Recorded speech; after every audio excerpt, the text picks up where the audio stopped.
बागेश्वर बाबा ये पाखंडी आदमी है, इसका क्या अधिकार है कहने का कि हिंदू राष्ट्र होना चाहिए?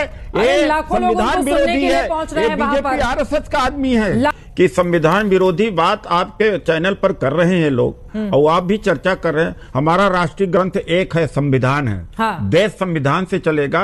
ये राष्ट्र विरोधी काम पूरे टेलीविजन पर चर्चा हो रहा है। जी, सबसे पहले आपसे ही शुरुआत करते हुए, क्योंकि आप तीखा हमला बहुत सारे मुद्दों को लेकर सरकार पर साधते रहते हैं, ऐसे में रामचरितमानस को राष्ट्रीय ग्रंथ घोषित कर दिया जाए, इसके समर्थन में अब कई लोग आ गए हैं। बागेश्वर बाबा ने अपनी आवाज उठाई और उनके समर्थन करने वालों की तादाद बढ़ती हुई चली जा रही है। हिंदू राष्ट्र और रामचरितमानस, इन दोनों ही बयानों को किस तरह से देख रहे हैं आप, और क्या ऐसा किया जाना चाहिए? टेलीविजन पर ये मेजॉरिटी या बहुत सारे लोग आपको दिखाई पड़ रहे हैं, और टेलीविजन से, आपके टेलीविजन से या किसी के टेलीविजन से चर्चा से देश नहीं चलता है।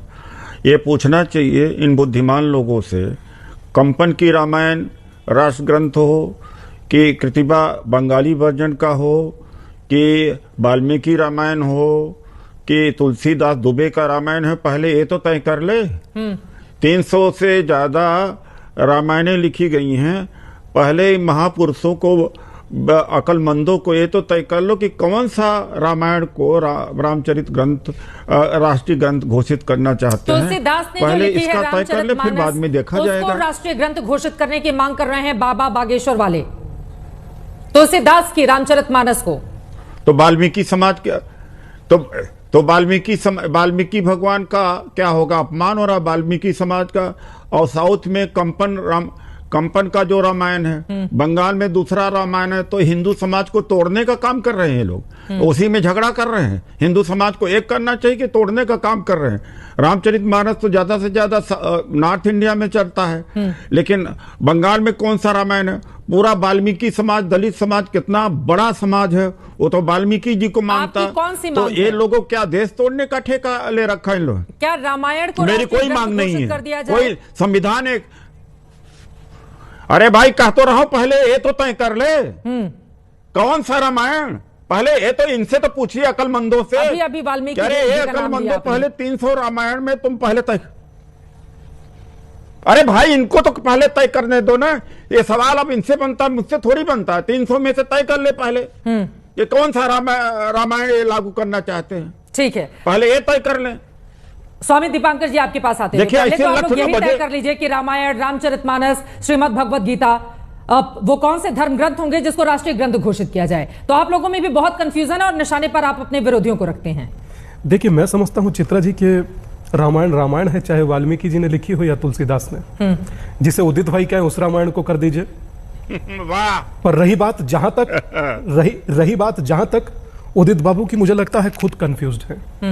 क्या बोल रहे हैं, एक बार को 3 बार रिपीट कर रहे हैं। मैं समझता हूं कि आध्यात्मिक ग्रंथ रहे, कह देने मात्र से क्या सरकार कर डालेगी? और अगर हो सकता है तो कम से कम इतना कीजिए कि इनकी बेअदबी करना कम से कम बंद कीजिए। कौन कर रहा है बेअदबी? आपने स्वामी प्रसाद मौर्य का अपनी रिपोर्ट में जिक्र दिखाया। मैं हैरत में यह सोचकर हूं, आदरणीय अखिलेश यादव जी के स्वप्न में कृष्ण आए थे और राम जी का अपमान हो रहा है, मगर अखिलेश भाई चुप हैं। मुझे नाराजगी है इस बात का, और एकदम बिल्कुल निखालिस नाराजगी है, और जो कि एक सन्यासी को होना चाहिए। ठीक है, समाजवादी पार्टी से अभी कोई हमारे साथ नहीं है, इस वजह से इस सवाल के जवाब में नहीं ले पाऊंगी, लेकिन जो बातें उदित राज जी की ओर से कही गई हैं, वारिस पठान भी हमारे साथ जुड़ चुके हैं, स्पोक्सपर्सन AIMIM के, मैं उनके पास आऊंगी, लेकिन जल्दी से जो बातें उदित राज जी की ओर से कही गई हैं, बेसिक कंफ्यूज हैं आप लोग कि आपको समझ में नहीं आ रहा कि किसको राष्ट्रीय धर्म ग्रंथ घोषित किया जाए। पहले खुद फैसला कर लीजिए, उसके बाद एक सुर से अपनी बात। इससे ज्यादा महत्वपूर्ण क्या होगा कि 300 से ज्यादा ग्रंथों का उन्होंने जिक्र किया, और उसी ग्रंथ में से हमने कहा जो उदित भाई का वो कर दीजिए। हम कंफ्यूज नहीं हैं।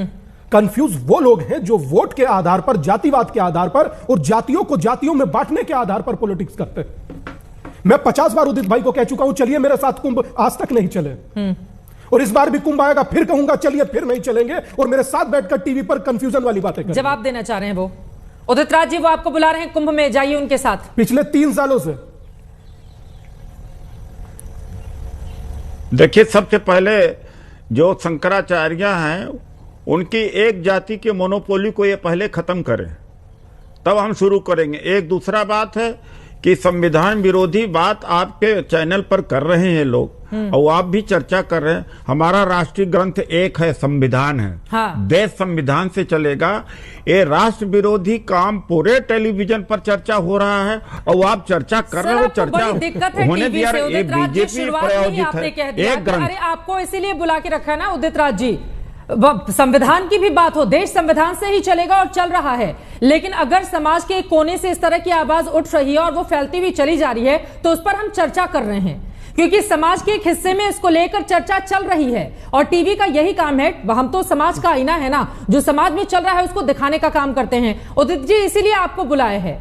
आप बताइए कि संविधान से ही चलेगा देश, किसने मना किया है आपको? संविधान से चलेगा चित्रा जी, संविधान से चलेगा। लेकिन ये देश के अंदर करोड़ों बेरोजगार हैं, किसानों की समस्या है, उनकी सब्जियां सड़ रही हैं, या महंगाई इतना है, ये मुद्दे जिसका कोई जीवन से सरोकार नहीं है। राष्ट्रीय ग्रंथ हमारा संविधान है, ये इसके मतलब संविधान के विरोध की दूसरा ग्रंथ आए, ऐसी चीजों से बचना चाहिए। मेरा यही आग्रह था आपसे। आप ठीक कह रही हैं, लेकिन आपसे मेरा यही आग्रह है कि लोग मर रहे हैं और चीन उत्तर अब आक्रमण कर रहा है। क्या ये सच्चाई है? कुछ लोग बोल दिए। और आज अखिलेश यादव के दिल पर वो चोट नहीं बैठी हुई है। जब उनके मकान को गंगा जल से धुलवाया गया है, उन्हें पता होगा कि क्या उनको छटपटाहट उनके यादव समाज में। तो यादव समाज में बैकवर्ड समाज भले वो टेलीविजन पर नहीं है, लेकिन वो चुपचाप बैठा देख रहा है। हाँ। ये मत समझिए कि कुछ जो धर्म गुरु हैं, हाँ। अब ये बेवकूफ बना लेंगे, इनके कहने से सारा ये उदित भाई, एक बात बताइए, क्या नारा दिया था? अगर वो नारा आज दे दिया जाए, बीजेपी उड़ जाएगी। एक मिनट जी, कौन से बाबा बेवकूफ बना रहे हैं? किसके लिए बोल रहे हैं आप? देखिए, शब्दों का इस्तेमाल किसके लिए है? अरे बागेश्वर बाबा ये पाखंडी आदमी है, इसका क्या अधिकार है कहने का कि हिंदू राष्ट्र होना चाहिए? ये लाखों लोगों को सुनने के लिए पहुंच रहे हैं वहां पर। आरएसएस का आदमी है, लाखों लोगों का समर्थन हासिल है उस व्यक्ति को। ये सुनने को देश तो बहुत बड़ा है। हाँ, अरे लाखों लोग तो अपराधी भी तो हैं इस देश में, लाखों लोग अपराधी है, करोड़ों लोग दारू भी तो 5 लाख लोग अपराधी हैं क्या? ये दिमाग जी का सवाल है। वो 5 लाख लोग जो उनको सुनने के लिए जाते हैं, क्या वो अपराधी हैं? मैं ये नहीं कर रहा। अगर भीड़ नहीं, आपने कहा है भाई, अभी कैसे नहीं कह रहे हैं? अरे मैं नहीं, आप उदित भाई आपने भी कहा ही है। उदित भाई आपने अभी कहा कि अपराधी भी है, तो क्या वो 5 लाख लोग अपराधी है? नहीं, मैंने कहा अरे नहीं, गलत बोलिए।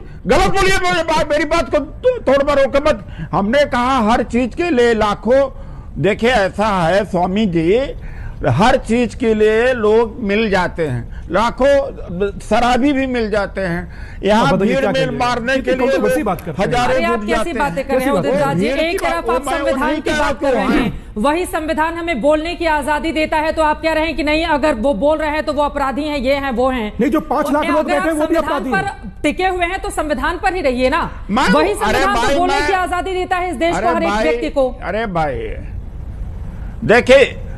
देखिए आप 5 सेकंड का टाइम दीजिए मुझे। मैंने एक तुलना किया कि कई बुराई के लिए भी लोग इकट्ठा बहुत हो जाते हैं। हाँ। कई जगहों पे ऐसा हुआ। इनको मैंने नहीं कहा कि गलत लोग जो इकट्ठा हुए हैं। अगर भीड़ की बात होती है तो भीड़ की मोबोक्रेसी कई बार तो बहुत सारे गलत मुद्दों पर इकट्ठा हो जाते हैं।